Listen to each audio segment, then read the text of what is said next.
E aí, galera, tudo certo com vocês? Tudo beleza com vocês aí? Tudo certinho? O quê?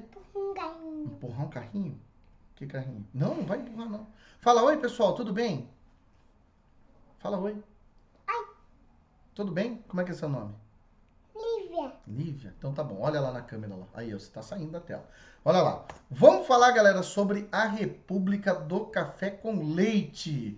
Vamos falar sobre esse período aí importante na história do Brasil, dando sequência no assunto, no conteúdo que a gente está falando aí, né? Dando sequência. Isso aí, Lívia. Tá vendo? Já fala a palavra de isso. 9 e 10. Vamos lá. Ó, a sequência 5, 6, 7, 8, 9, 10. Muito bem, é muito inteligente essa menina. Muito inteligente. 5, 6, 7, 8. Tá, agora deixa o pai falar. Depois você fala, tá? Quando eu quero falar, quer dizer, quando eu peço pra você falar, você não fala. Agora presta atenção. Sim, você vai ver. Olha lá. Prudente de Moraes, presidente Prudente de Moraes. É o terceiro presidente na história da República, mas é o primeiro eleito democraticamente. Democraticamente, né? Vamos entender o democraticamente aí como a ideia do voto, né? Pode votar. Se bem que a gente sabe que a grande quantidade de fraudes eleitorais que tinham aí, vixe Maria, é grandiosa a quantidade de fraudes eleitorais, tá? O governo dele marcado pelo fim e pelo início de alguns conflitos. Então, termina durante o governo dele, se encerrou aí a questão de Palmas, que é essa questão onde a Argentina tentou pegar uma parte do território brasileiro, entre o Paraná e Santa Catarina, mas, durante o governo dele foi resolvida essa questão com o arbítrio aí de quem? Do presidente dos Estados Unidos, Grover Cleveland. E aí também vai pacificar a Revolução Federalista, mas aí começa a Guerra de Canudos. E a Guerra de Canudos foi um dos piores conflitos que aconteceu aí nesse período, principalmente pela grande quantidade de pessoas que se envolveram e pela grande quantidade de pessoas que infelizmente morreram, tá? Presta atenção, galera. Escuta. E escuta, silêncio. E aí o que acaba acontecendo? Na Guerra de Canudos, nós temos um movimento social pela terra, é o primeiro conflito agrário do Brasil, tendo um fortíssimo caráter religioso. Quem foi o líder desse movimento? O famoso Antônio Conselheiro. O Antônio Conselheiro, que era uma pessoa muito religiosa, uma pessoa que tinha um conhecimento grandioso sobre o cristianismo, acabou liderando essa massa de camponeses, essa grande quantidade de sertanejos que acabaram sendo retirados à força de suas propriedades pelos... O quê? Pelos...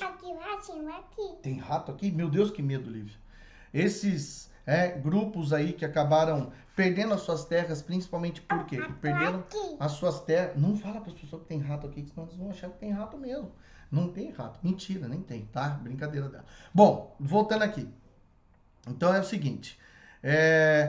Muitas pessoas desempregadas, despossuídas, foram retiradas de suas propriedades à força. Algumas, infelizmente, perderam um ou outro ente querido, um ou outro indivíduo aí.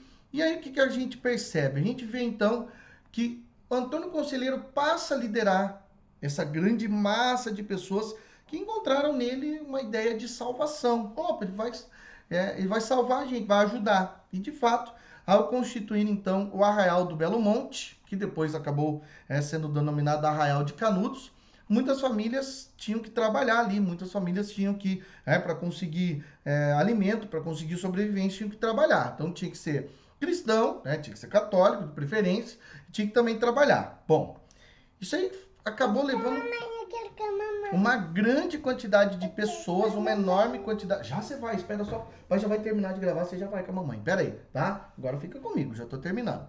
E aí muitas pessoas acabaram, infelizmente, aí perdendo as suas propriedades, acabaram indo para onde? Indo parar aí no Arraial do Belo Monte, tá? Muitas pessoas, uma grandiosa quantidade de gente foi parar no Arraial do Belo Monte.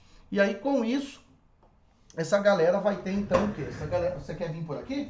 Então vai. Consegue abrir? Não? Vai ficar comigo? Ah, você quer ir aí? Então vai aí. Então abre, só puxar a porta. Abre. Vou abrir a porta pra você, tá? Aí, pronto. Ó, galera, eu peço desculpas, é home office, estou tomando conta, então me perdoem aí, tá? Consideração, tá? Tô cuidando de uma pessoinha maravilhosa como aquela ali. Daqui a pouco ela pinta de novo aqui, tá? Segundando. Por favor, não fiquem chateados comigo. São os ossos do ofício da paternidade, tá? Muito bem. E o que acaba acontecendo? Muita gente foi parar no Arraial de Canudos, muita gente foi lá para buscar uma forma digna de sobrevivência, só que isso aí acabou chamando a atenção dos latifundiários. Onde que é o Arraial de Canudos? Na Bahia. E muitos latifundiários ficaram preocupados com a seguinte situação: puxa vida, é muita gente. E se esse grupo aí se fortalece de tal maneira que venha retomar as terras? Então, não era o objetivo, não era esse o objetivo do movimento, né? De longe. Mas o medo levou aí muitos latifundiários a buscarem socorro junto ao governo federal. E o governo federal, não, vamos lá, já que tem uma relação direta aí, né, entre muitos desses coronéis e muitos senhores, né? E aí eu quero lançar o desafio de hoje. O desafio de hoje é o seguinte: vocês vão explicar numa postagem quem era esse coronel aqui. Quem que é esse coronel? Quem que é esse cara, tá? Expliquem, coloquem na postagem. O coronel era uma figura política, econômica, assim, blá, blá, blá. Não tô falando de explicar, pegar o nome de alguém. Quero que você me explique quem era esse coronel, tá? Vai lá, me marca no Instagram. Quero ver se vocês vão me marcar. Quero ver se vocês vão postar. Tô louco para ver aí qual vai ser o resultado desse desafio, beleza? Bom, o governo federal enviou aí, ao longo do conflito, 4 expedições militares para tentar encerrá-lo. Resultado, mais de 20 mil mortos. Na obra-prima do Euclides da Cunha, um livro chamado Os Sertões, fica muito claro, de que maneira que acabou acontecendo isso. Fica muito claro também o envolvimento desse sertanejo em prol da luta, para tentar encontrar uma forma digna de sobrevivência. E também fica claro aí de que maneira a visão de Euclides da Cunha contribui para a análise sobre quem é o povo brasileiro, tá? Ainda durante o governo do Prudente de Moraes, já falei que ele foi o primeiro presidente civil eleito pelo voto direto, sofreu um atentado na Bahia. Quando acabou a Guerra de Canudos, ele foi lá na Bahia para saudar os militares e acabou sendo vítima, quase vítima de um atentado. Um dos soldados que estavam ali prestando homenagens para o presidente acabou saindo das fileiras e tentou dar um golpe de faca nele, e aí o coronel Bittencourt se colocou à frente, acabou tomando ele a facada e infelizmente morrendo.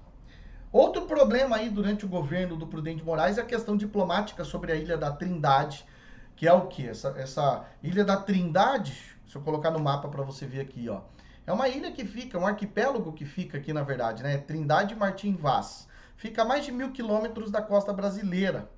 Esse território, por estar em águas brasileiras, pertence ao Brasil, mas a Inglaterra fez o seguinte: a Inglaterra falou, não, esse território é nosso. E aí, nesse período, 1895, invadiu a Ilha da Trindade. E aí o governo brasileiro foi lá e pediu força, pediu de novo para os Estados Unidos, ajuda aí nessa questão aí, porque a Inglaterra quer dominar o território. E aí os Estados Unidos foi lá e falou, não, a Inglaterra não é dono desse território, pode sair daí, tá?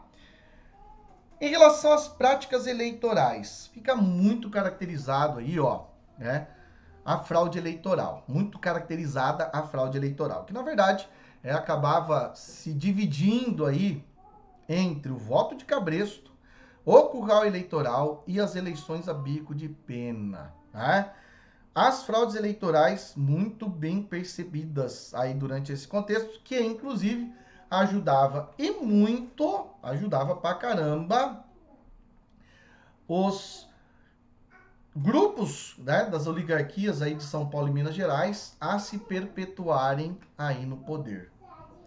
Depois do governo do Prudente de Moraes, nós temos o seu sucessor, Campos Salles.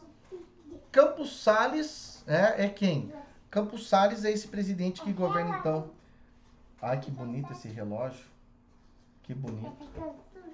Então vai, deixa eu explicar aqui agora, tá? Depois a gente canta a Linda Rosa Juvenil. Olha aqui, ó. O governo dele vai se iniciar sob uma perspectiva otimista, é uma perspectiva boa, porque não tem mais nenhum conflito, não tem nenhum momento de cisão, não tem luta mais grave, acabaram-se os conflitos. E agora tem um problema. Lívia, deixa eu dar uma. Tem um problema aqui, ó, relacionado ao quê? O problema é a dívida econômica. Ou melhor, a dívida que o Brasil tem, criada onde? Lá na crise de encilhamento, lá durante o governo. Que bonito esse relógio, tá? Vai lá e guarda o relógio em cima da mesa que eu já vou lá. Vai lá em cima da mesa que eu já vou lá, tá? Quer dizer, não é pra você subir em cima da mesa, é pra você subir no banco, tá? E não pega meus livros aí. Não é pra você pegar meus livros, tá? Eu pego o papai. Então pega o papai aqui. Vamos terminar de dar aula com o papai? Vamos lá. Fala, oi pessoal, voltei. Eu quero uma borboleta. Então vai lá, pera aí, vai lá pegar a tua borboleta. Ó. Olha aqui, ó.